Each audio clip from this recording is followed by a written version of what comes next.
Captain Maya Chen stood frozen on the bridge of the EDF Intrepid, her dark eyes fixed on the main display. The emergency transmission from New Horizon Colony had cut off mid-sentence. 30,000 colonists gone silent in an instant. "Run the scan again," she ordered, her voice steady despite the knot forming in her stomach. Lieutenant Ibarra's fingers flew across his console. "Same result, Captain. No thermal signatures, no power grid activity. But there's something else." He hesitated. 3 unidentified vessels departing the system. Configuration unknown. The objects moved with impossible grace, their obsidian hulls absorbing rather than reflecting sensor pings. Chen had never seen anything like it in 15 years of space. Service? Record everything and set course for Earth.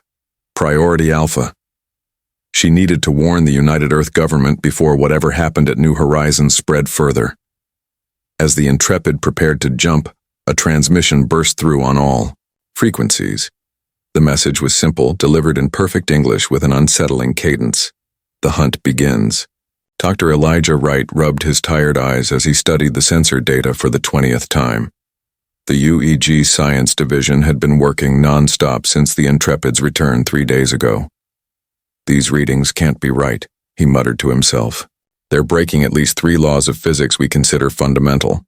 The alien ships generated energy signatures that seemed to bend space-time in ways human technology couldn't begin to approach. But more concerning was what the energy patterns suggested.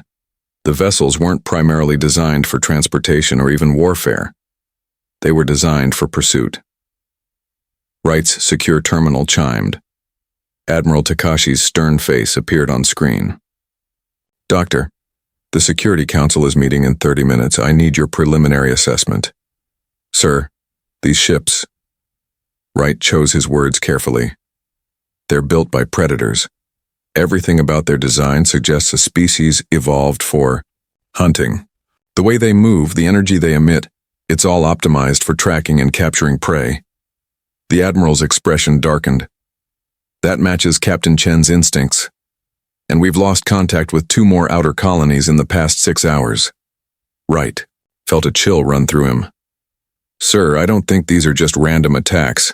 The pattern suggests they're testing our responses, learning our capabilities. Like predators studying prey before a kill," Takashi concluded grimly. Across the galaxy aboard the vessel humans would come to know as the Fang of Night, High Hunter Vexteral clicked his mandibles in satisfaction. The preliminary hunt had yielded valuable information. "These humans respond with unexpected patterns," he communicated to his hunt pack. "They prioritize evacuation over confrontation. They value collective survival over individual glory." His second-in-command flared purple membranes in skepticism. "Prey behavior, unworthy adversaries." Perhaps. Vexteral studied the captured human transmission feeds. Yet they achieved interstellar travel without the biological advantages the Mariacs possess. They adapt. They create rather than evolve. He extended razor-sharp claws thoughtfully. "In the ancient traditions, we announce the hunt only to worthy prey. I have done so with these humans." Around him, the hunt pack fell silent in surprise.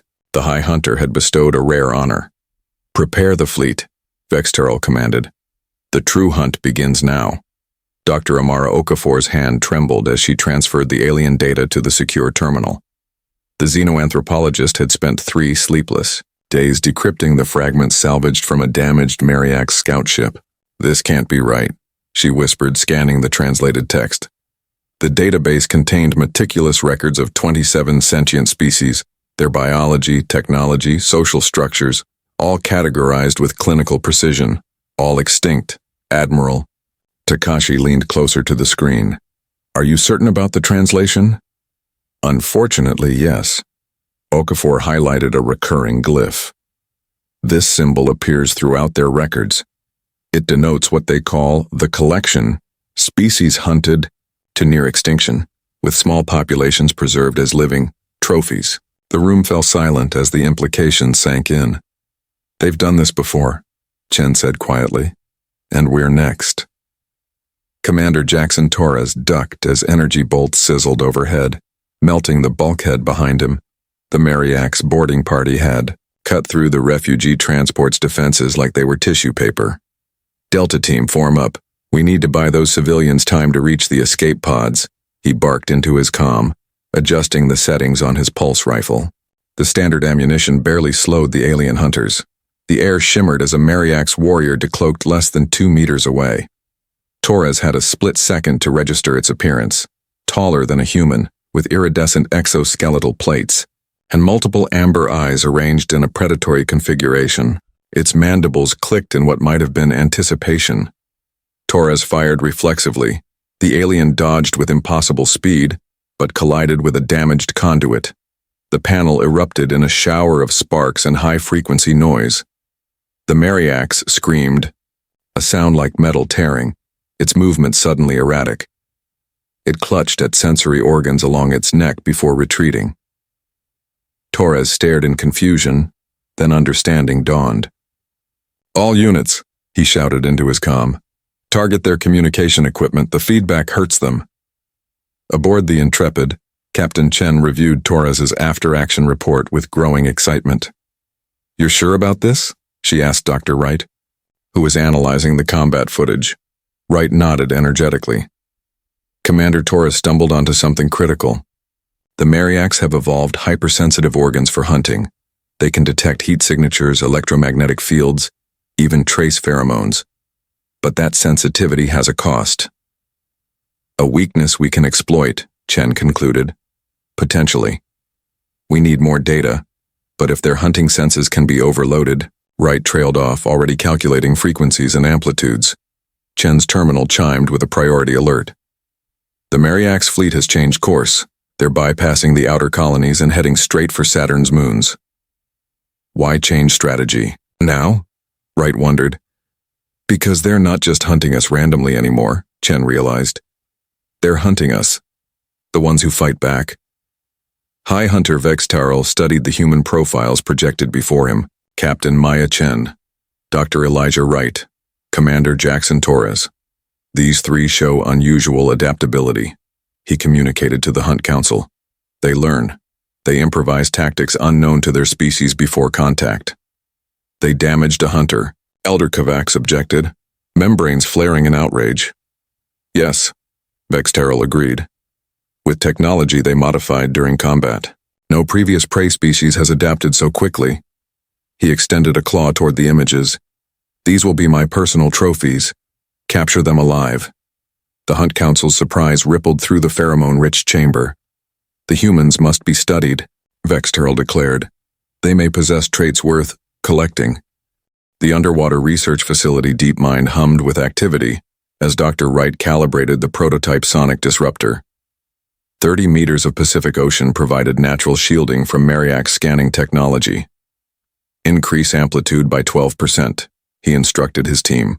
The device emitted a frequency inaudible to human ears, but, if his calculations were correct, excruciating to Mariac's sensory organs. Admiral Takashi observed from behind reinforced glass. "How soon can we deploy?" "We need field testing," Wright admitted. "Lab simulations can only tell us so much. You'll get your chance sooner than expected," Takashi replied grimly. "The Saturn Defense Fleet has fallen. Captain Chen is conducting guerrilla operations to slow their advance, but Earth has less than 2 weeks." Wright nodded solemnly. "Every day Chen and her remaining ships bought them was paid for in blood. There's something else." Takashi slid a tablet across the table. "A Mariac scout ship was disabled near Mars. The pilot survived." Wright's eyes widened. "All previous captives committed ritual suicide. This one asked to speak with our leaders." "Captain," Chen watched from the bridge as her small fleet of 11 ships scattered into Saturn's rings. The Intrepid's engines strained as she pushed them beyond safety limits. "Mariac's vessels in pursuit, Captain," Lieutenant Ibarra reported. 6 hunters, 1 command ship. Exactly as she'd predicted, the Mariacs hunted in packs of 6, with the command vessel hanging back to observe and coordinate. "Prepare micronuclear. Mines pattern Omega." Chen's plan was desperate but sound. If the Mariacs followed their usual hunting formations, mines away, Ibarra confirmed. The pursuing Mariax ships adjusted course with fluid grace, avoiding the obvious trap, then suddenly accelerated directly into a field of previously deployed mines concealed within the ice fragments. The resulting explosions temporarily blinded the ship's sensors. When visuals cleared, 3 hunter ships were reduced to debris. The others regrouped with the command vessel. "They're retreating," Ibarra reported with disbelief. Chen shook her head. "Not retreating. Adapting. They won't fall for the same trick, twice." She tapped her console. "Set course for Mars. New orders from command." The Mariax captive was smaller than others they'd encountered, with fewer battle modifications to its exoskeleton. According to Dr. Okafor, this suggested a scientific, or technical caste rather than a hunter. "I am Zilverin," it communicated through the translation device. "Engineer of the Fang of Night." Wright studied the alien carefully. "Why have you asked to speak with us?" All other captured Mariax chose death. The alien's membranes rippled in liar. What Okafor had identified as amusement. "Death comes to all. Knowledge is worth more." Knowledge of what? Of change. Of choice. Zilverin's compound eyes focused on Wright. "For millennia, the hunt has been our purpose.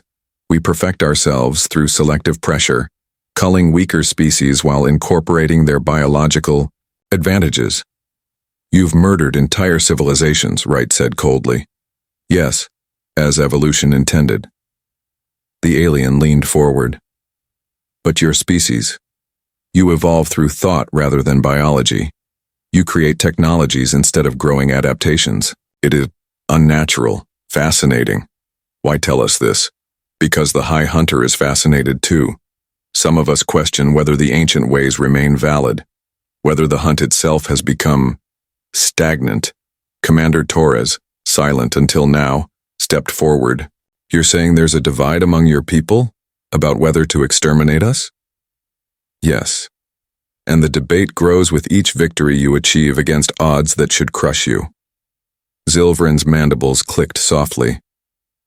"I wish to understand how you think before the High Hunter arrives to claim his trophies." The lunar surface trembled as Mariax dropships pierced the defensive perimeter. Within minutes, the night sky above Armstrong City filled with the obsidian vessels of the hunting fleet. Commander Torres crouched behind a collapsed habitat dome, his squad of Marines arranged in defensive formation around him. Their new weapons, sonic disruptors based on Wright's prototype, remained untested in actual combat. "Remember your training," Torres said over the tactical channel.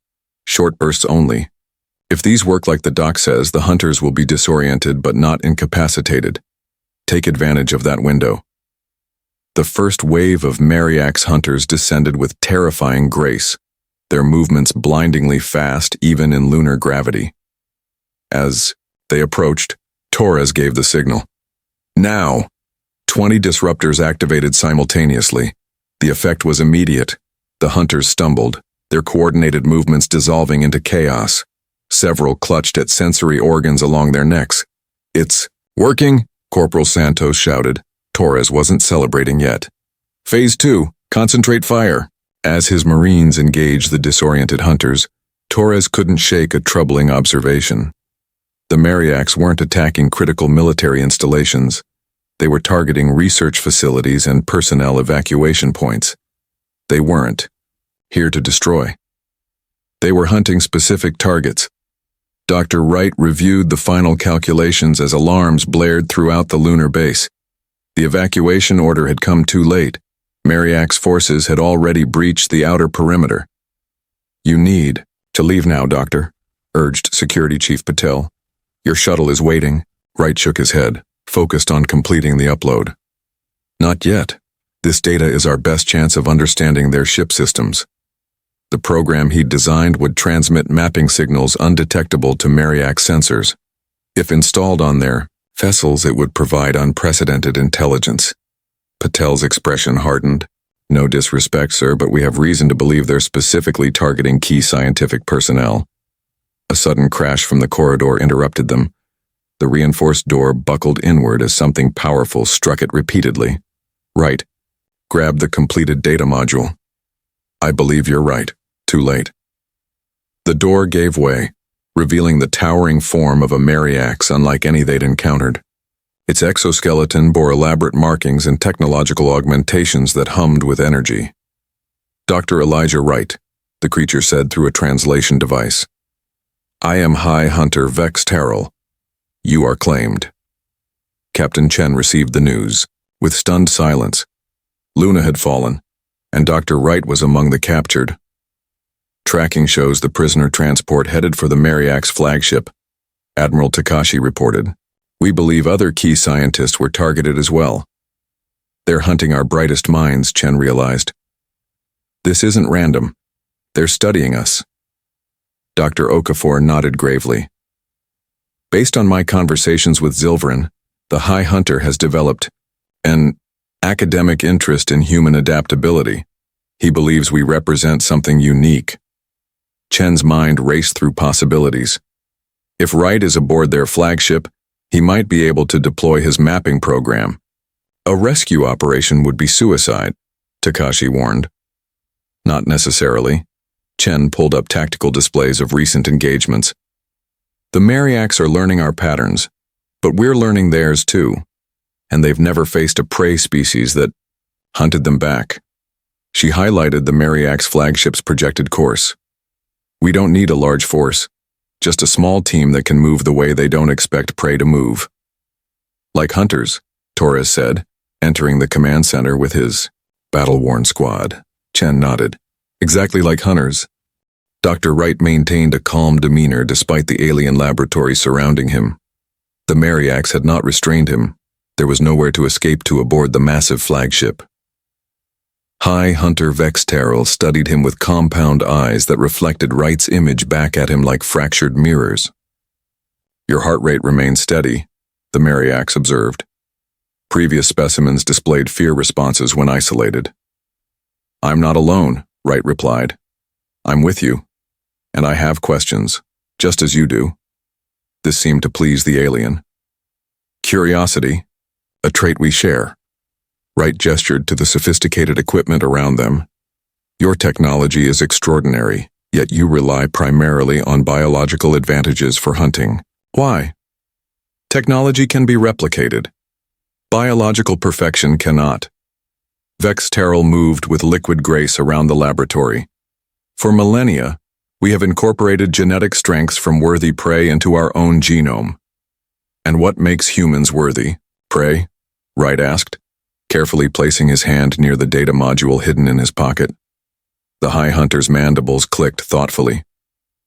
"You create, rather than evolve. You compensate for biological inadequacy through innovation. It is unexpected." Captain Chen's modified shuttle drifted silently among the debris field surrounding the Mariax flagship. Inside, she and Torres led a team of 6 elite Marines equipped with the most advanced sonic disruptors available. "Approaching entry point," Lieutenant Ibarra whispered, though there was no need for silence in space. Old habits died hard. The plan was audacious. Using technology derived from examining Mariax cloaking systems, they had modified their shuttle to register as simple debris. Once attached to the flagship's hull, they would cut through using coordinates provided by Wright's partially activated mapping program. "Status on the Earth defense grid?" Chen asked. "Nearly operational," Torres confirmed. "Dr. Okafor and Zilverin have refined the sonic barrier to target Mariax frequencies with unprecedented precision. If we can extract Wright and his complete data, Earth has a fighting chance," Chen nodded grimly. "Begin docking procedure." Wright sensed something had changed. Several younger Mariax had entered the laboratory, their postures deferential to Vex Terrell yet somehow different, more fluid, less rigid in their movements. "These are my students," the High Hunter explained. "They study your species with particular interest." One stepped forward. "We have analyzed human historical records. Your species has survived multiple extinction events through adaptation rather than biological evolution." Wright nodded. "We change our environment rather than waiting for our bodies to change." "Inefficient," another commented. "But flexible," countered the first. They create solutions in generations that would take millennia to evolve naturally. Wright noticed how Vexterol observed this exchange with what appeared to be satisfaction. There was something happening here beyond simple scientific curiosity. A sudden alarm pierced the air. The Mariac students tensed, but Vexterol remained calm. "Your rescue party has arrived," he stated matter-of-factly. "Earlier than calculated." Wright concealed his shock.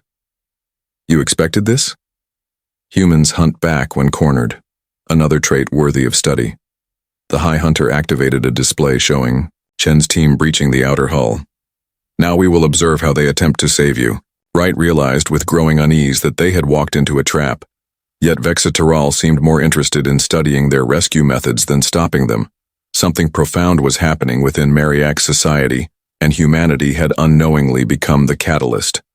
"Contact, 3 o'clock, Torres whispered harshly as his team navigated the twisted biological mechanical corridors of the Mariac's flagship. The walls themselves seemed alive, pulsing with what might have been circuitry or veins, perhaps both. Captain Chen signaled for the team to hold position as a patrol of Mariac's warriors passed by.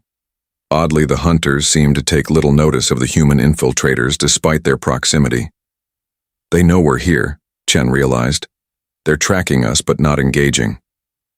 Torres nodded grimly, "Like they're studying our movements. Or hurting us," added Specialist Rivera, the team's tactical analyst. "Every patrol we've encountered has left exactly one path open." Chen checked the mapping data on her wrist display. "Right signal is 2 decks up. If they're channeling us, let's spring whatever trap they've set. On our terms." She activated her sonic disruptor, adjusting it to a new frequency Dr. Okafor had theorized would affect the ship's sensory systems. "New plan. We're going loud." Across Earth's surface, the planetary defense grid hummed to life. Thousands of sonic emitters carefully calibrated to Mariac sensory vulnerabilities stood ready to create an invisible shield of pain against the hunter's hyperacute senses. In the command bunker beneath Geneva, Dr. Okafor worked alongside Zilverin to make final adjustments. The Mariac's engineer had provided invaluable insights into his species' biological weaknesses. "The Great Hunt approaches," Zilverin announced, his compound eyes fixed on the monitoring systems. "The entire Mariac's armada gathers beyond your moon's orbit. Such a concentration has not occurred in 7 generations." Admiral Takashi studied the tactical display with growing concern. Over 300 Mariac's vessels had assembled, far more than anyone had anticipated. Why commit such overwhelming force? Takashi wondered aloud. Zilverin's mandibles clicked, and what they had learned was a sign of agitation. "Because the High Hunter has declared humans a level 5 prey species, worthy of personal attention from the hunter elite. Is that bad or good?" asked a junior officer. "Both," Zilverin replied. "It means you have earned the highest respect a prey species can receive. And the highest threat response," Okafor concluded. The alien inclined its head. "The last level 5 designation was 16,000 years ago. That species is now extinct, preserved only in the trophy worlds." Takashi's expression darkened. "We won't share their fate." On the Mariac's flagship, Wright watched with growing fascination as the young Mariac students argued openly with Vexterol. "The humans demonstrate qualities that challenge our most fundamental beliefs," insisted one Wright had come to know as Curzon. "Their adaptability through technology, rather than biology, suggests alternative evolutionary paths we have never considered." "Heresy," hissed an older Mariac's warrior who had entered the chamber. "The hunt is our purpose, our destiny." "Is it?" challenged another student. "Or merely the path we have followed so long we have forgotten how to question it?" Vexterol observed the debate with inscrutable compound eyes. Wright sensed the High Hunter was allowing this unprecedented challenge to authority for reasons of his own. A thunderous explosion rocked the laboratory. Emergency lights pulsed as alarms shrieked. "Your companions have chosen violence over stealth," Vexterol noted to Wright. "Unexpected. Interesting." On the monitors, Wright watched as Chen led her team through billowing smoke, sonic disruptors, causing chaos among the Mariax defenders. They weren't just fighting their way to him, they were deliberately triggering every alarm system they encountered, creating a distraction for something bigger. Captain Chen burst into the laboratory with Torres and 2 Marines flanking her, weapons raised. She took in the scene with a quick tactical assessment, right, unharmed, surrounded by Mariax of different sizes and markings. The imposing figure she recognized as the High Hunter stood calmly at the center.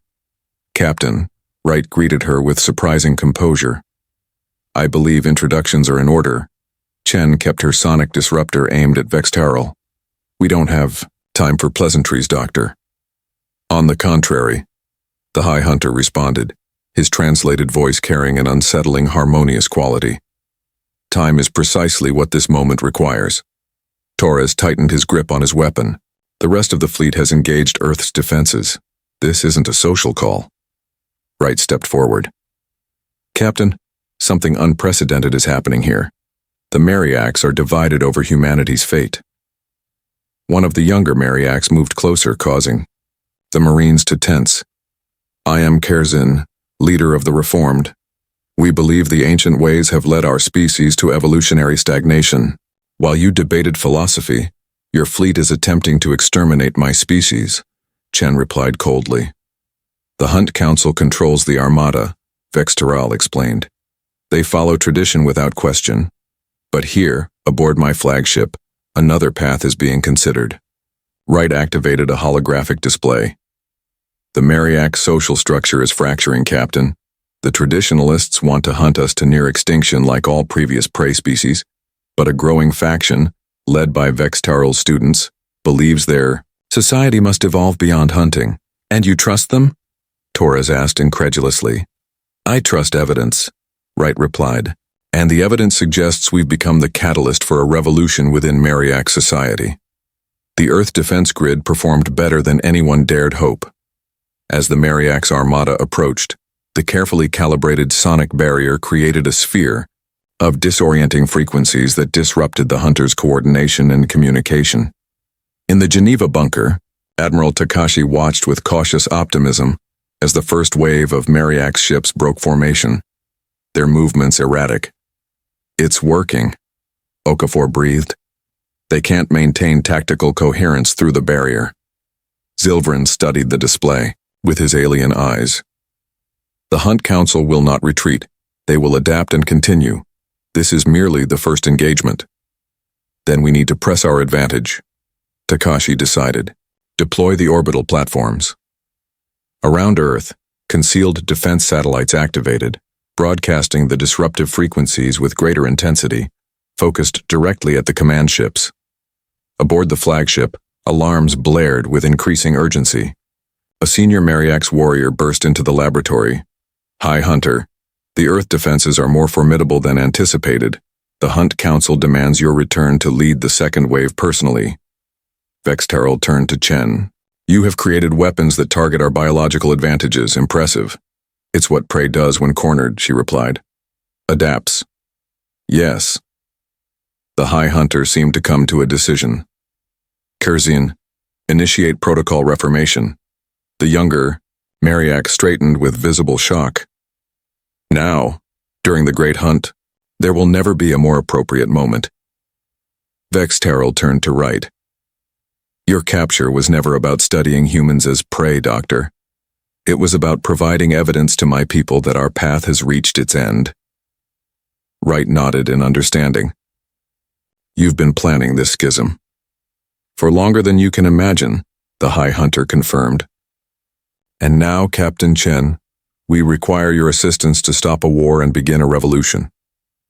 5 years later, Captain Chen, now Admiral Chen, stood on the observation deck of the Harmony Station.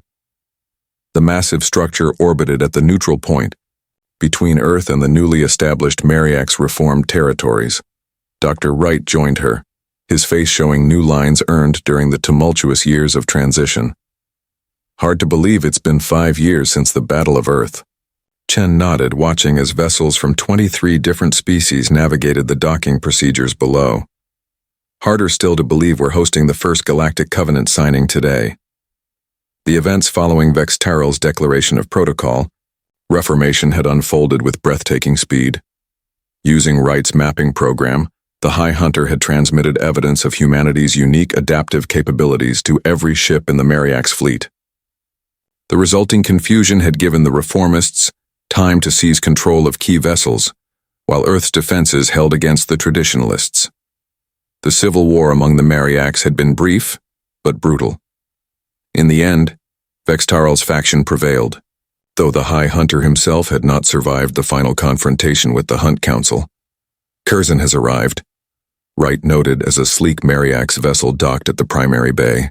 He's brought representatives from 3 previously unknown species that were being kept on the trophy worlds, former hunting preserves, now restoration zones, Chen corrected with a hint of pride. The newly reformed Mariax had dedicated themselves to restoring species they had once hunted. Their unparalleled biological knowledge now turned toward healing rather than hunting. The Galactic Covenant signing ceremony began precisely on schedule. Admiral Takashi represented Earth, while Curzon led the Mariax delegation. Representatives from other species, some only recently freed from Mariax preserves, filled the grand chamber. Dr. Okafor approached the central podium, with Zilvran at her side. Together they had authored the revolutionary thesis on convergent sentience that formed the philosophical foundation of the Covenant. Today marks not merely a peace treaty, Okafor began, but a recognition that true intelligence requires diversity of perspective, the predator's strength and the prey's adaptability, combined rather than opposed. Zilvran continued, his translated voice resonating through the chamber. For millennia, the Mariax pursued biological perfection through hunting, believing it the only path to advancement. We now recognize that evolution has many expressions: biological, technological, and cultural. As Takashi and Curzon signed the document, Commander Torres, his uniform bearing the insignia of the newly formed Galactic Patrol, received an urgent message. He discreetly approached Chen. Long-range sensors have detected unusual signals from beyond the galactic rim, he whispered. Pattern suggests artificial origin, advanced technology. Chen absorbed this with calm determination. Something new is coming. Or something very old, Torres suggested. The galaxy is vast. The Mariax may not have been the only hunters out there. Chen watched as species that would have been mortal enemies just years before now mingled in celebration. Whatever comes next, she said with quiet confidence. We'll face it the way we faced the Mariax, not as predator or prey, but as something new, something neither of our species could have become alone. The stars beyond the viewport seemed brighter somehow, the darkness between them less absolute. A new galaxy was taking shape, forged in the crucible of humanity's most desperate hour, when the cosmic hunters had dominated all, until humanity struck back.